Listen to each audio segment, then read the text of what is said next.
الحمد لله الذي جعل الشمس والقمر بحسبان والنجم والشجر يسجدان وفضل زمانا على زمان كما فضل مكانا على مكان وإنسانا على إنسان وأشهد أن لا إله إلا الله وحده لا شريك له لا ضد له ولا ند له ولا مثل له ونشهد أن سيدنا وسندنا وحبيبنا وقبيبنا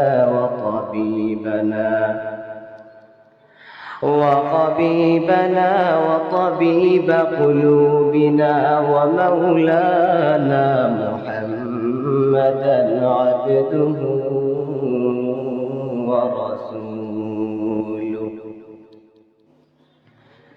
صلى الله عليه وعلى آله وأصحابه وبارك وسلم تسليما كثيرا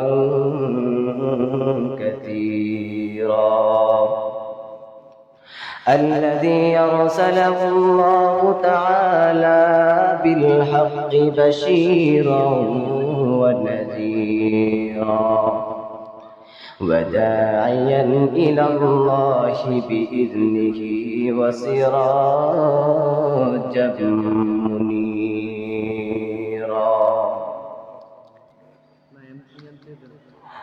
وبعد فأعوذ بالله من الشيطان الرجيم بسم الله الرحمن الرحيم إنما يخشى الله من عباده العلماء إلى آخر الآية. قال النبي صلى الله عليه وسلم من دل على خيره فله مثل أجر فاعله أو كما قال عليه الصلاة والسلام. صدق الله العظيم وصدق رسوله النبي الكريم ونحن على ذلك من الشاهدين والشاكرين والذاكرين والحمد لله رب العالمين.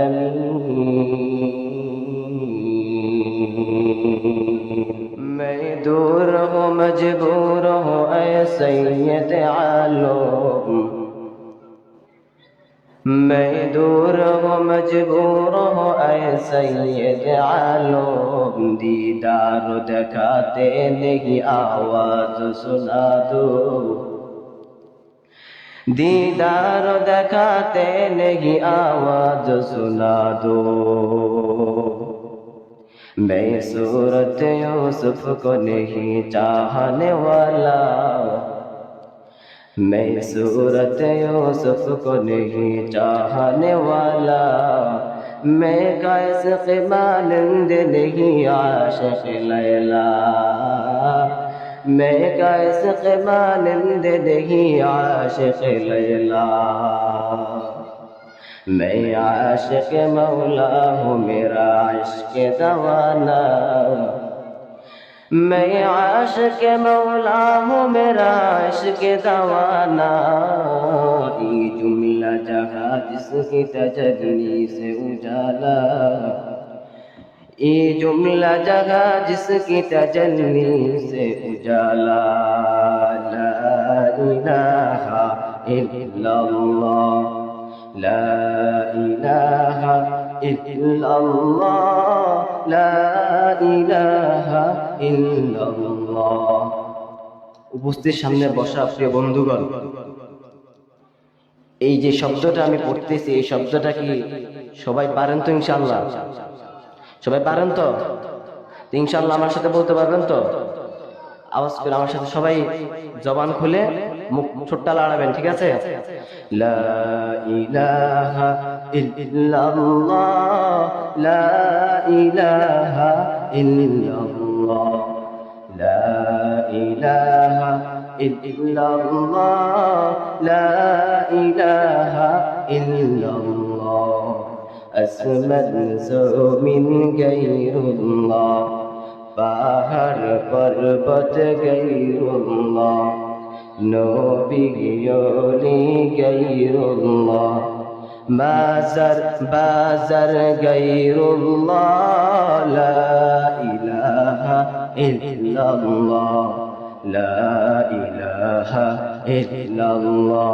সবাই লা ইলাহা ইল্লাল্লাহ, লা ইলাহা ইল্লাল্লাহ, লা ইলাহা ইল্লাল্লাহ, লা ইলাহা ইল্লাল্লাহ, মুহাম্মাদুর রাসূলুল্লাহ সাল্লাল্লাহু আলাইহি ওয়াসাল্লাম। আলহামদুলিল্লাহ, ঐতিহ্যবাহী সীতাকুণ্ড তাহফিজুল কোরআন মাদ্রাসা 10 সালা দস্তরবন্দি সম্মেলন আজকে দ্বিতীয় দিন।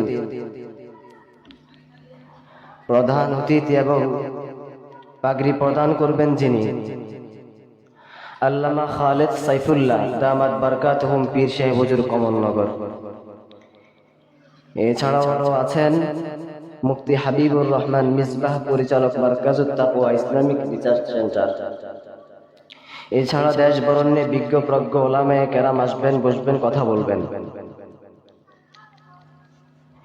আমি যে চেয়ারে বসছি, এই চেয়ারটা বড় বড় ওলামায়ে কেরামের চেয়ার, বড় বড় আল্লাহ ওয়ালাদের চেয়ার। এখানে ওনারা বসবেন, ওনারা কথা বলবেন, ওনারা বয়ান করবেন। চেয়ারে যারা বসেন, যিনি বসেন তিনি শিক্ষক রূপে আবির্ভূত হয়ে বসেন। কথাটা খেয়াল করবেন, চেয়ারে যারা বসেন তারা শিক্ষক রূপে আবির্ভূত হয়ে বসেন। এরপরও আমার এখানে বসার উদ্দেশ্য কি, লক্ষ্য কি? আমার এখানে বসার লক্ষ্য হচ্ছে যে মাদ্রাসার উদ্যোগে আজকের এই সম্মেলন, এই মাদ্রাসা হচ্ছে শিক্ষার জায়গা। কিসের জায়গা ভাই? শিক্ষার জায়গা, শিক্ষালয়, বিদ্যালয়। এই মাদ্রাসা সহ দুনিয়ার মধ্যে শিক্ষালয়, স্কুল, কলেজ, ইউনিভার্সিটি, মাদ্রাসা, এক কথায় যতগুলো শিক্ষালয় আছে, বিদ্যালয় আছে, প্রত্যেকটা শিক্ষালয়ের বৈশিষ্ট্য হচ্ছে এখানে শিক্ষা। বৈশিষ্ট্য কি? শিক্ষা। এখানে মানুষ কিসের জন্য যায় ভাই? শিক্ষার জন্য যায়। যখন আমরা রাত উচ্চারণ করি মুখের মধ্যে, তখন আমাদের জেহানে আরেকটা জিনিস বেশি উঠে, সেটা হচ্ছে অন্ধকার। যখন আমরা দিন বলি, তখন দিনের যে আলোটা, এই আলোটা আমাদের জেহেনের মধ্যে বেশি ওঠে। যখন আমরা আব্দুল করিমকে ডাক দিই, আব্দুল করিম নামটা উচ্চারণ করি, তখন আব্দুল করিমের যে বৈশিষ্ট্য আছে, যে শরীর আছে, এই শরীরটা আমাদের সামনে জেহেনে কি করে? বেশি ওঠে।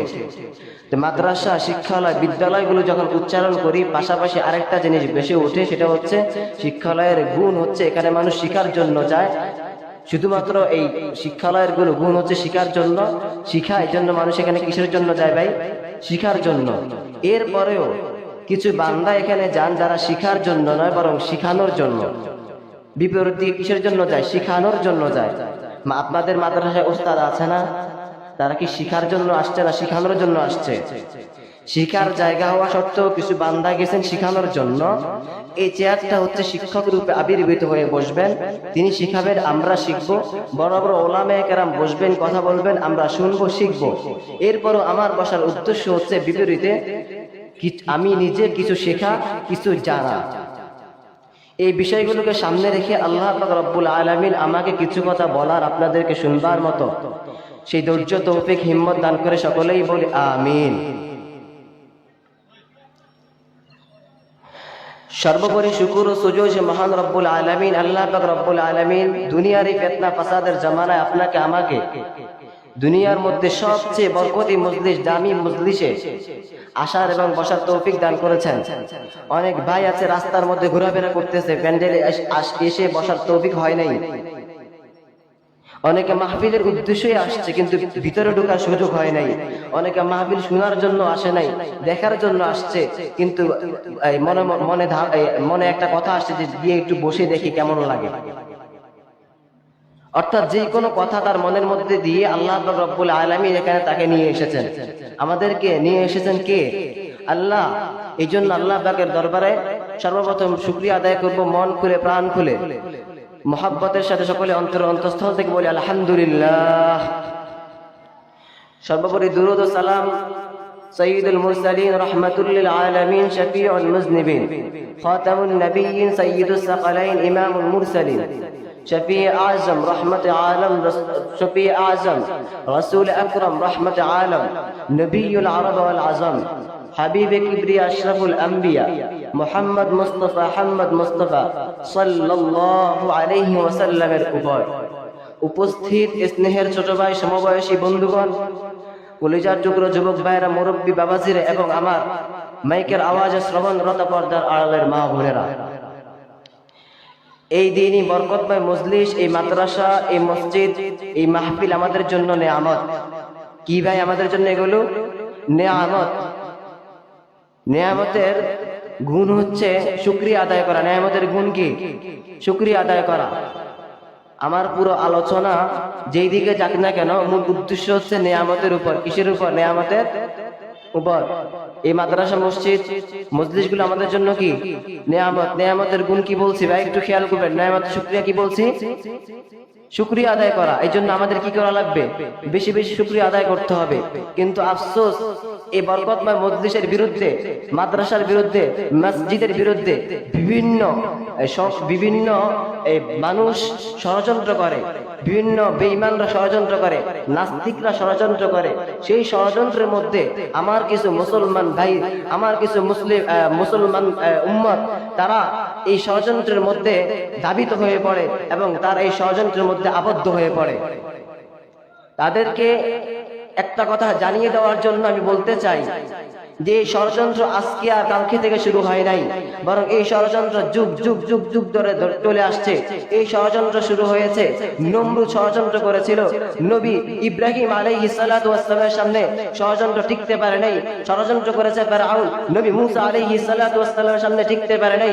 ষড়যন্ত্র করেছে আবু জাহেল, উতবা, শাইবা, কিন্তু নবী আলাইহিস সালাতু ওয়াস সালামের সামনে টিকতে পারে নাই। ষড়যন্ত্র করেছে উপমহাদেশের মধ্যে, এশিয়া মহাদেশের মধ্যে ব্রিটিশ বেঈমানরা, ইংরেজরা, কিন্তু ওলামে দেওবন্দের সামনে তাদের ষড়যন্ত্র টিকতে পারে নাই।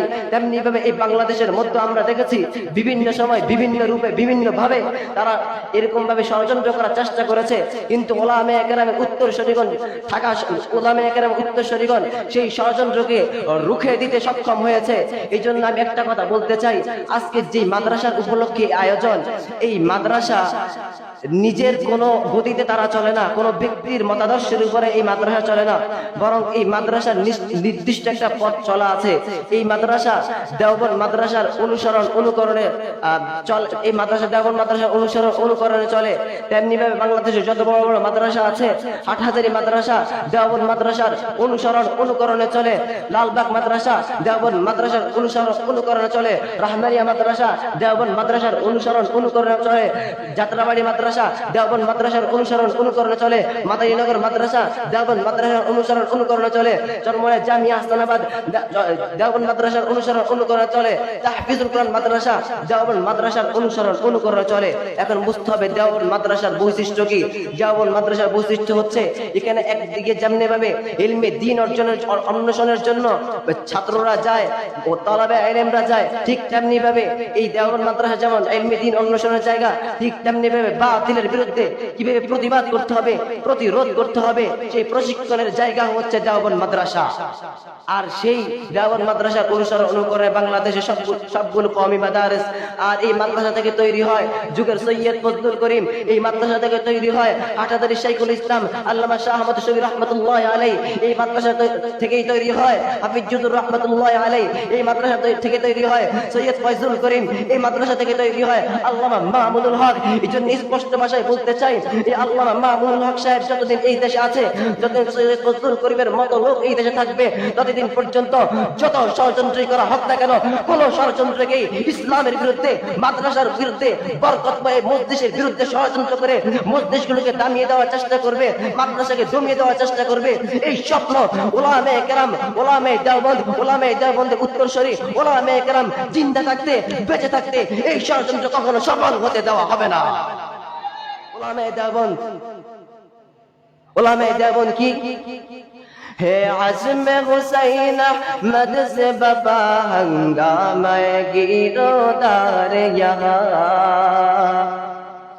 है आज़म हुसैन अहमद से बाबा हंगामा गिरोदार यहाँ, ये शाखों के लचक बन जाती है, ये शाखों के लचक बन जाती है, बातिल के लिए तलवार यहाँ, ये इल्म हुनर का गहवारा, तारीख का ओशे पारा है, ये इल्म हुनर का गहवारा, तारीख का ओशे पारा है, हर फूल यहाँ एक शोला है, हर सर्व यहाँ मीनारा है, इमदाद रशीद अशरफ का ये कुल्सुम इरफा फैलेगा,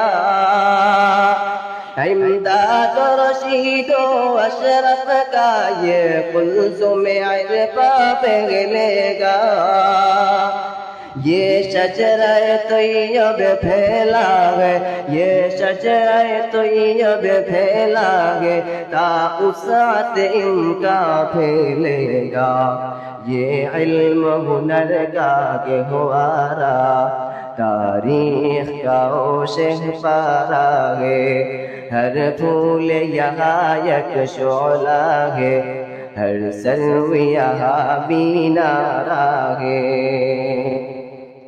আল্লাহ পাক রব্বুল আলামিন সমস্ত ষড়যন্ত্র থেকে এই বরকতময় মজলিসগুলোকে, মাদ্রাসাকে, মসজিদগুলোকে, সমস্ত কওমি মাদারিসকে আল্লাহ পাক রব্বুল আলামিন হেফাজত করেন। সকলে উচ্চ স্বরে জোরে বলে আমিন। আল্লাহ নবী সাল্লাল্লাহু আলাইহি ওয়াসাল্লাম হাদিসের মধ্যে বলেন, আলা কুল্লুকুম রাইন ওয়া কুল্লুকুম মাসউলিন আন রাইয়াতিহি। দুনিয়ার মধ্যে প্রত্যেকটা মানুষ তার অধীনস্থের নিকট দায়িত্বশীল। চেয়ারম্যান সাহেব তার এলাকার মানুষের জন্য দায়িত্বশীল, এমপি সাহেব তার এরিয়ার লোকদের জন্য দায়িত্বশীল, ওস্তাদ তার ছাত্রের জন্য দায়িত্বশীল, মাদ্রাসার মুহতামিম তিনি তার মাদ্রাসা সম্পর্কে দায়িত্বশীল, মা তার মেয়ের জন্য দায়িত্বশীল, বাবা তার সন্তানের জন্য দায়িত্বশীল। বাবা তার সন্তানের জন্য কেমন দায়িত্বশীল? সন্তান যখন দুনিয়াতে আগমন করবে, বাবার জন্য প্রথম দায়িত্ব সন্তানের ডান কানে আযান দেওয়া, বাম কানে ইকামত দেওয়া। সন্তান যখন 7 দিনের মাথায় উপনীত হবে, বাবার জন্য দ্বিতীয় দায়িত্ব হলো সন্তানের জন্য সুন্দর একটা নাম রাখা। কিন্তু আজকে মুসলমানের ঘরে মুসলমানের সন্তানদের সুন্দর নাম রাখার এই ঐতিহ্যটা দিন দিন বিলীন হয়ে যাচ্ছে। আজকে মুসলমানের সন্তানদের নাম রাখা হয় এমন নাম রাখা হয় যে নামগুলো মুখে নিতে বড় লজ্জা হয়। বলে নাম রাখে কি? বলে নাম রাখা হয় বিলকিস, নাম রাখে নদী, নাম রাখে আকাশ বাতাস। এই আকাশ বাতাস নদী নালা এগুলো ইহুদি খ্রিস্টান বেঈমানদের দেওয়া নাম, অথচ ইহুদি খ্রিস্টান বেঈমানদের দেওয়া নামগুলো মুসলমানের ঘরে আজকে রাখা হইতেছে। অথচ সারা দুনিয়ার মধ্যে সমস্ত ইহুদি খ্রিস্টান বেঈমানদের ঘরগুলো যদি তালাশ করা হয়, কোন বেঈমানের ঘরে একটা আব্দুর রহমান পাওয়া যাবে না, একজন আব্দুল করিম পাওয়া যাবে না, একজন খাদিজা পাওয়া যাবে না, একজন আয়েশা পাওয়া যাবে না। বলেন ঠিক না বেঠিক? আর এই নাম, সুন্দর নাম কেন রাখবো? কিয়ামতের ময়দানে আল্লাহ পাক রব্বুল আলামিন বান্দাদেরকে বিভিন্ন উসিলা দিয়া বান্দাদেরকে জান্নাতের মধ্যে দাখিল করবেন। আল্লাহ পাক রব্বুল আলামিন একটা পর্যায়ে বান্দার উসিলা খুঁজতে খুঁজতে তালাশ করতে করতে বিভিন্ন উসিলায় যখন বান্দাদেরকে জান্নাতের মধ্যে দাখিল করানো হবে, কিছু বান্দার কোনো উসিলা পাওয়া যাবে না। কোনো উসিলা না পাওয়া যাওয়ার কারণে ওই বান্দার নাম যখন জিজ্ঞেস করা হবে, ওই নামের সৌন্দর্যের কারণে, ইসলামিক নাম হওয়ার কারণে আল্লাহ পাক রব্বুল আলামিন নামের উসিলা করে, নামের বরকতে আল্লাহ পাক রব্বুল আলামিন তাকে জান্নাতের মধ্যে দাখিল করে দিবেন। এই জন্য সুন্দর নাম রাখতে হবে। বাবার জন্য সন্তানের প্রতি দ্বিতীয় দায়িত্ব, সন্তান যখন একটু বড় হবে, এই সন্তানকে কোরআন শিক্ষা দেওয়া বাবার জন্য দায়িত্ব, এই সন্তানকে ইলম শিক্ষা দেওয়া বাবার জন্য দায়িত্ব, এই সন্তানকে নামাজ শিক্ষা দেওয়া বাবার জন্য দায়িত্ব, এই সন্তানকে রোজা শিক্ষা দেওয়া বাবার জন্য দায়িত্ব, এই সন্তানকে ইসলামী বিধিবিধান রীতিনীতিগুলো শিক্ষা দেওয়া বাবার জন্য দায়িত্ব, ইসলামী হুকুম আহকামগুলো শিখানো বাবার জন্য দায়িত্ব, শুধু ইসলামী ফরজ বিধানগুলো শিখানো বাবার জন্য শুধু দায়িত্বই নয়, বরং ফরজ বিধানগুলো শিখানো বাবার জন্য ফরজ। এখন বলবেন, এত দায়িত্ব আমি কিভাবে পালন করব? আল্লাহ পাক রব্বুল আলামিন বান্দাদের জন্য কোনো কিছুই কোনো ক্ষেত্রে কঠিন করে নাই। হযরত আলী ইবনে আবু তালেব বলেন, এত দায়িত্ব যদি পালন করতে না পারো, কমপক্ষে 3টা আদব সন্তানকে শিখাইবা, আর এই 3টা আদব শিখানোর কারণে সোজা তুমি জান্নাতে চলে যাবে। এই 3টা আদব, কোন 3টা আদব সন্তানকে শিখাবো? এই শুধুমাত্র 3টা আদব জানার জন্য রাজি আছি না নাই? আল্লাহ পাক রব্বুল আলামিন আমাদেরকে তৌফিক দান করুক। এই 3টা আদব আজকে আমরা জিহনে ধারণ করে নিব। আল্লামা জালালউদ্দিন আসসুয়ুতির গ্রন্থ আল জামিউস সগীর ফি হাদিসিল বাশীর ওয়ান নাযীর 311 নম্বর পৃষ্ঠার মধ্যে হযরত আলী ইবনে আবু তালেব বলেন, আদিবু আওলাদাকুম আলা খিসালিন সালাস, আদিবু আওলাদাকুম আলা খিসালিন সালাস, সন্তানকে কমপক্ষে 3টা আদব শিখাও। 1 নম্বর হচ্ছে আলা হুব্বি নাবিয়্যিকুম। 1 নম্বর কি? আলা হুব্বি নাবিয়্যিকুম, 1 নম্বর নবীজির ভালোবাসা শিখাও। 2 নম্বরে ওয়া হুব্বি আহলি বাইতিহি, নবীজির পরিবারের ভালোবাসা শিখাও। নবীর ভালোবাসা কেন শিখাইবো? নবীজির পরিবারের ভালোবাসা কেন শিখাইবো? নবীর পরিবারের ভালোবাসা শিখাবো, নবীর পরিবারের ভালোবাসা শিখাবো। এই জন্য আজকে নাস্তিক তাসলিমা নাসরিনের মতো কুলাঙ্গার বিশ্ব বেহায়ার প্রথম লিস্টে নাম লিখিয়েছে। নাস্তিক আসাদ নূরের মতো কুলাঙ্গাররা যখন আমার নবীর বিরুদ্ধে কথা বলবে, আমার নবীর পরিবারের বিরুদ্ধে কথা বলবে, আমার নবীকে সন্ত্রাস বলে গালি দেবে, আমার নবীর পরিবারকে নিয়ে ব্যঙ্গ বিদ্রোহ করবে, আমার নবীকে নিয়ে ব্যঙ্গ কথা বলবে, তখন তোমার সন্তান এই কুলাঙ্গারদেরকে, এই নাস্তিক আসাদ নূরের মতো বিশ্ব বেহায়া কুলাঙ্গারদেরকে মান সাব্বা নাবিয়ান ফাকতুলুহু করা পর্যন্ত এই সন্তান কখনো ঘরে ফিরে আসবে না।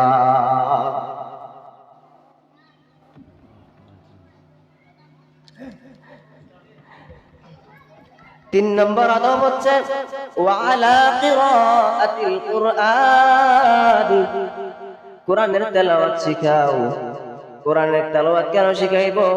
জান্নাতের মধ্যে হযরত ইউসুফ আলাইহিস সালাতু ওয়াস সালাম জান্নাতীদেরকে কোরআন তেলাওয়াত করে শোনাবেন।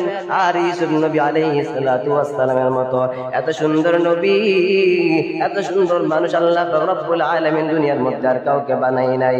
সেই ইউসুফ নবী আলাইহিস সালাতু ওয়াস সালামের মতো এত সুন্দর নবী জান্নাতীদেরকে জান্নাতের মধ্যে কোরআন তেলাওয়াত করে শোনাবেন। এরপরে কোরআন তেলাওয়াত করে শোনাবেন হযরত দাউদ আলাইহিস সালাতু ওয়াস সালাম। দাউদ আলাইহিস সালাতু ওয়াস সালাম যেই সুররিত বিমোহিত কণ্ঠ ছিল, এই কণ্ঠ দুনিয়াতে আল্লাহ পাক রব্বুল আলামিন আর কোন মানুষকে দেয় নাই। এই কণ্ঠ এত সুন্দর। দাউদ নবী আলাইহিস সালাতু ওয়াস সালাম যখন জাবুর কিতাব তেলাওয়াত করতেন, তখন আকাশের পাখিগুলো থমকে যেত, আকাশের পাখিগুলো দাঁড়িয়ে যেত, নীরবে তেলাওয়াত শুনতো। এরপরে যখন জাবুর কিতাব তেলাওয়াত করতেন, নদীর প্রবাহ থেমে যেত, সাগরের সমুদ্রের মাছগুলো কিনারায় চলে আসতো, জঙ্গলার হিংস্র প্রাণীগুলো সবগুলো দাঁড়িয়ে যেত। এরপরে মানুষগুলো সমবেত হয়ে যেত দাউদ নবীর কণ্ঠে জাবুর তেলাওয়াত শোনার জন্য। সেই দাউদ নবী আলাইহিস সালাতু ওয়াস সালাম জান্নাতীদেরকে কোরআন তেলাওয়াত করে শোনাবেন।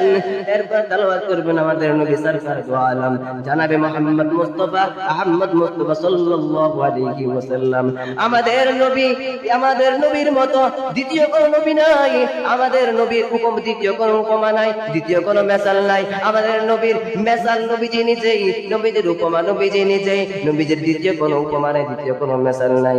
আমাদের নবীর মতো এত শ্রেষ্ঠ নবী আমাদেরকে কোরআন তেলাওয়াত করে শোনাবেন। শুধু এখানেই শেষ নয়, বরং এরপরে আল্লাহ পাক রব্বুল আলামিন যিনি কোরআন নাযিল করেছেন, আল্লাহ পাক রব্বুল আলামিন নিজের কণ্ঠে কোরআন তেলাওয়াত করে জান্নাতীদেরকে বিমোহিত করে দেবে।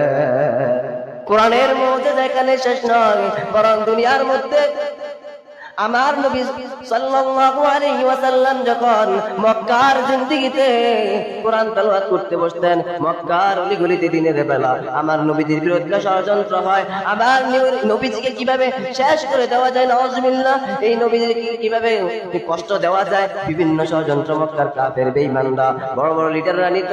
কিন্তু রাতের বেলা যখন আমার নবী কোরআন তেলাওয়াতে বসতেন, ঘরের চারপাশে ওই মক্কার বড় বড় লিডারগুলো আমার নবীজির ঘরে চারপাশে সব সমবেত হইতো আমার নবীর কণ্ঠে কোরআনের তেলাওয়াত শোনার জন্য।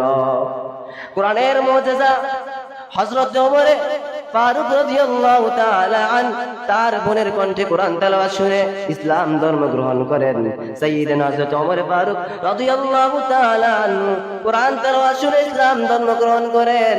এই কোরআন তেলাওয়াতের মুজিজা যদি বলতেই থাকি, কোরআনের মুজিজা শেষ হবে না। এই জন্য 3 নম্বর আদব কি? 3 নম্বর আদব কোরআন তেলাওয়াত শিখাইবো। 1 নম্বর হচ্ছে আলা হুব্বি নাবিয়্যিকুম, 2 নম্বর হুব্বি আহলি বাইতিহি, নবীজির পরিবারের ভালোবাসা শিখাইবো। 3 নম্বর আলা কিরাআতিল কুরআন, 3 নম্বর কোরআনের তেলাওয়াত শিখাইবো। এই তিনটা আদব যদি শিখাইতে চাই, তাহলে ইবনে আবু তালেব অনেকগুলো দায়িত্বকে মাত্র 3টা আদবের মধ্যে সীমাবদ্ধ করে নিয়ে আসছেন। আমি বলবো ভাই ও বন্ধু, তুমি এই 3টা আদব কিভাবে শিখাইবা? এই 3টা আদব শিখানোর জন্য তুমি মা, তোমার দ্বারা সম্ভব না। তুমি বাবা, তুমি কর্মস্থলে থাকো, তোমার দ্বারাও সম্ভব নয়। এই 3টা আদব যদি শিখাইতে চাও, তাহলে তোমার জন্য প্রয়োজন হবে মাদ্রাসার। আর এই জন্যই মাওলানা ইলিয়াস সাহেব দামাত বারাকাতুহুম তিনি তোমাদের জন্য আল্লাহ পাকের ইচ্ছায়, আল্লাহ পাকের রহমতে কোরআন মাদ্রাসা নামক একটি প্রতিষ্ঠান তিনি প্রতিষ্ঠিত করেছেন। এই জন্য শুরুতে বলেছিলাম এই মাদ্রাসা আমাদের জন্য বড় নেয়ামত, শুধু নেয়ামত নয়, বড় অনেক বড় নেয়ামত। কথা বলেন ঠিক না বেঠিক? এই 3টা আদব শিখানোর জন্য আমাদের মাদ্রাসার প্রয়োজন আছে না নাই? এই জন্য আল্লাহ রাব্বুল আলামিন আমাদেরকে যথাযথভাবে নিয়ামতের শুকরিয়া জ্ঞাপন করার তৌফিক দান করেন। আল্লাহ রাব্বুল আলামিন এখন নিয়ামতের শুকরিয়া কিভাবে আদায় করব? আল্লাহ রাব্বুল আলামিন কোরআনের মধ্যে বলেন, লা ইন শাকারতুম লাযীদান্নাকুম ওয়া লা ইন কাফারতুম ইন্না আযাবী লাশাদীদ। তোমরা নিয়ামতের শুকরিয়া জ্ঞাপন করো, আমি আল্লাহ নিয়ামতকে আরো বাড়িয়ে দিব। আর যদি নিয়ামতের শুকরিয়া আদায় না করো, আমি আল্লাহ নিয়ামতকে বাড়াবই না, এবং নিয়ামতকে চিনে নিবে এবং তোমাদেরকে ইন্না আযাবি লাশাদীদ এবং কঠিন আযাবে পাকড়াও করব। আমি আল্লাহ পাকের ইন্না আযাবি লাশাদীদ, আমি আল্লাহ পাকের আযাব বড় ভয়ঙ্কর। আল্লাহ কোরআন আয়াতের মধ্যে বুঝাইতে যাইতেছেন, বান্দা তুমি তুমি শুকরিয়া আদায় করো, নিয়ামতের কৃতজ্ঞতা জ্ঞাপন করো। এখন নিয়ামতের কৃতজ্ঞতা কিভাবে জ্ঞাপন করব? যদি আমি বড় 1000 তারার তসবিহ তৈরি করে ফজর থেকে মাগরিব, মাগরিব থেকে ফজর, সকাল থেকে সন্ধ্যা, সন্ধ্যা থেকে ফজর, সকাল পর্যন্ত যদি ওই তসবিহ নিয়ে আলহামদুলিল্লাহ আলহামদুলিল্লাহ তসবিহ আদায় করি, নিয়ামতের শুকরিয়া আদায় হবে? বলে না না না, নিয়ামতের শুকরিয়া আদায় হবে না। নিয়ামতের শুকরিয়া আদায় করার জন্য আল্লাহ পাকের হুকুম নামাজ পড়তে হবে, আল্লাহ পাকের হুকুম কোরআন তেলাওয়াত করতে হবে, আল্লাহ পাকের হুকুম রোজা রাখতে হবে, আল্লাহ পাকের হুকুমগুলো আদেশগুলো মানতে হবে, আল্লাহ পাকের নিষেধগুলো সারতে হবে। আল্লাহ পাক রব্বুল আলামিন বলতেছেন আমার হুকুম আহকাম বিধি বিধানগুলো রীতিনীতিগুলো পালনের মাধ্যমে নিয়ামতের শুকরিয়া আদায় করবা। নিয়ামতের শুকরিয়া কেন আদায় করব? নিয়ামতের শুকরিয়া আদায় করব আল্লাহ পাক রব্বুল আলামিন এই মাদ্রাসাকে আমাদের জন্য নিয়ামত বানাইছেন। আমাদের 3.5 লাখ বডির মধ্যে আল্লাহ পাক নিয়ামত সিট করে দিয়েছেন। ও বান্দা, তুমি বান্দা আমার কাছে কখনো দরখাস্ত করো নাই, আমি আল্লাহ রাব্বুল আলামিন তোমাকে 2টা চক্ষু দান করলাম, তোমাকে 2টা কান দান করলাম, তোমাকে 8 অঙ্গ প্রত্যঙ্গ সবগুলো ঠিকঠাক দিলাম। ও বান্দা, কিছু মানুষ আছে যারা তোমার মতো আমার মতো দেখতে হুবহুব, কিন্তু ওই বান্দা কথা বলতে পারে না। কেন কথা বলতে পারে না? ওই বান্দার কি জিহ্বা নাই? বলে না না, বান্দার জিহ্বা আছে। ওই বান্দার কি ঠোঁট নাই? ঠোঁট আছে। দাঁত নাই? দাঁত আছে। সব কিছু আছে, তাহলে কথা কেন বলতে পারে না? ওই বান্দা কেন কথা বলতে পারে না? কারণ আল্লাহ রাব্বুল আলামিন তাকে কথা বলার শক্তি দেয় নাই। ওই বান্দা 2টা চোখ আছে, আমার 2টা চোখ, কিন্তু আমি বান্দা দেখতেছি, ওই বান্দা দেখে না। বলে কেন দেখে না? ওই বান্দার কি চোখ নাই? বলে না, চোখ আছে। তাহলে কেন দেখে না? বলে আল্লাহ রাব্বুল আলামিন দেখার শক্তি দেয় নাই। ও বান্দা, আমাদের 3.5 হাত বডির মধ্যে আল্লাহ রাব্বুল আলামিন নিয়ামত দ্বারা ভরপুর করে দিয়েছেন। আল্লাহ পাক আমাদেরকে বিশেষ করে 2টা নিয়ামত দান করেছেন। 1 নম্বর আকলে সালিম, 2 নম্বর কুওয়াতে নাতিকা। কুওয়াতে নাতিকা যদি আমাদেরকে না দিতেন, কুওয়াতে নাতিকা বুঝার শক্তি, কুওয়াতে নাতিকা যদি না দিতেন, তাহলে আমরা কোনটা ভালো কোনটা মন্দ, কিভাবে চলতে হবে, কিভাবে খাইতে হবে, কিভাবে পড়তে হবে, আমরা এগুলো বলতে পারতাম না। এক কথায় কুওয়াতে না থাকা মানে বুঝ শক্তি। একজন পাগলের মধ্যে বুঝ শক্তি নাই। পাগলের যখন যেটা যা ইচ্ছা করে মনে হয় তাই করে। একজন পাগলের মধ্যে আর আপনার মধ্যে আমার মধ্যে কোনো পার্থক্য থাকতো না। আল্লাহ রাব্বুল আলামিন কুওয়াতে না থাকা দেওয়ার মাধ্যমে আল্লাহ রাব্বুল আলামিন আমার মধ্যে পাগলের মধ্যে পার্থক্য দিলেন। আল্লাহ রাব্বুল আলামিন আরেকটা নিয়ামত দিয়েছেন, আকলে সালিম। আকলে সালিম কি? আকলে সালিম আমাদেরকে কথা বলার শক্তি দিয়েছেন। আমরা যদি কথা বলতে না পারতাম, জঙ্গলার হিংস্র প্রাণী আর আমাদের মধ্যে কোনো পার্থক্য থাকতো না। জঙ্গলার পশু পাখিগুলো কথা বলতে পারে না, আমরাও কথা বলতে পারি না। আল্লাহ রাব্বুল আলামিন আকলে সালিম দেওয়ার মাধ্যমে ওই পশু পাখি হিংস্র প্রাণীগুলোর মাঝ থেকে আর আমাদের বান্দাদের মাঝ থেকে পার্থক্য করে দিয়েছে।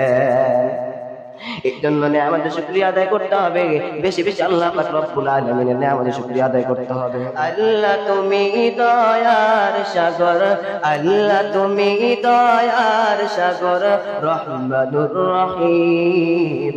তোমার দয়ায় পূর্ণ আমার সারা নিশিদিন, তোমার দয়ায় পূর্ণ আমার সারা নিশিদিন। তুমি মিঠাও সকল চাওয়া দুদিন আগে পরে, তুমি পরম সৃষ্টি দাতা মালিকে জগতের। তুমি মিঠাও সকল চাওয়া দুদিন আগে পরে, তুমি পরম মুক্তি দাতা মালিকে জগতের। তোমার পথে চললে সদা, তোমার পথে চললে সদা আসবে যে সুদিন।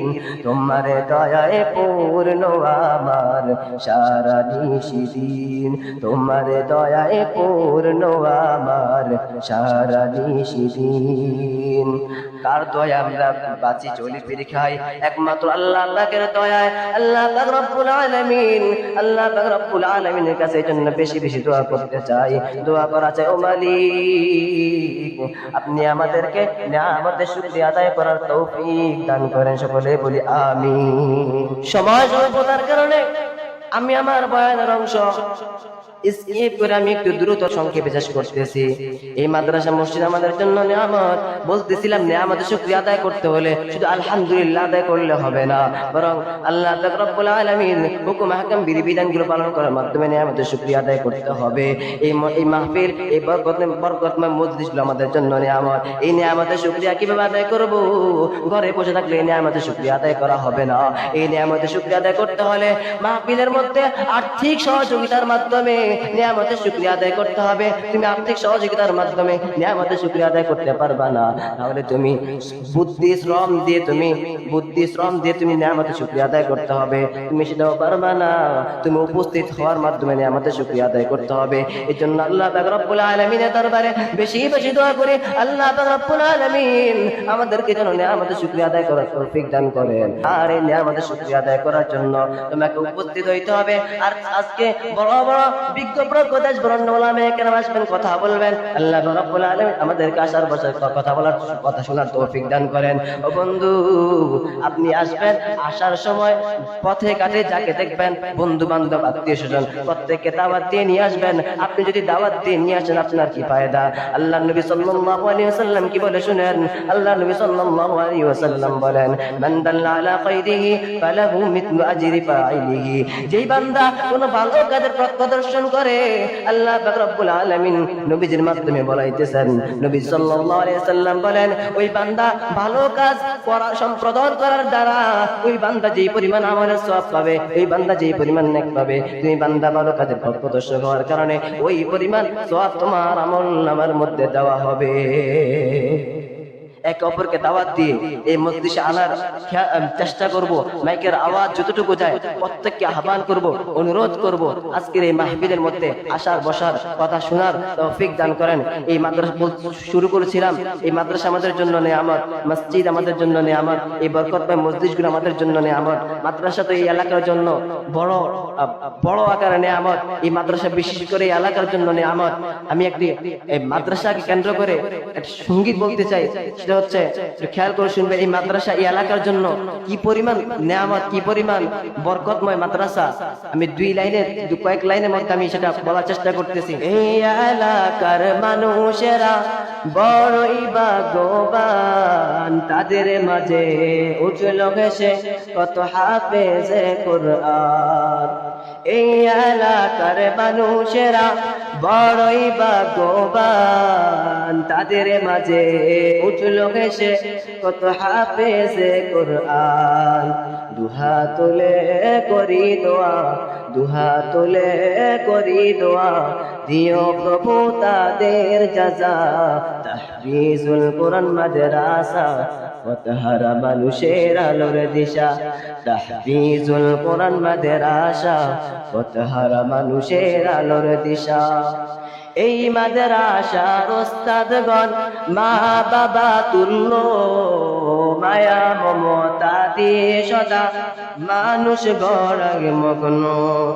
এই মাদ্রাসার ওস্তাদগণ মা বাবা তুল্য, মায়া মমতা দিয়ে সদা মানুষ গড়ায় মগ্ন।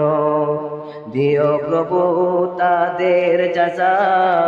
তাহফিজুল কোরআন মাদ্রাসা পথহারা মানুষের আলোর দিশা। তাহফিজুল কোরআন মাদ্রাসা পথহারা মানুষের আলোর দিশা। আখির দাওয়ানা আলহামদুলিল্লাহি রাব্বিল আলামিন।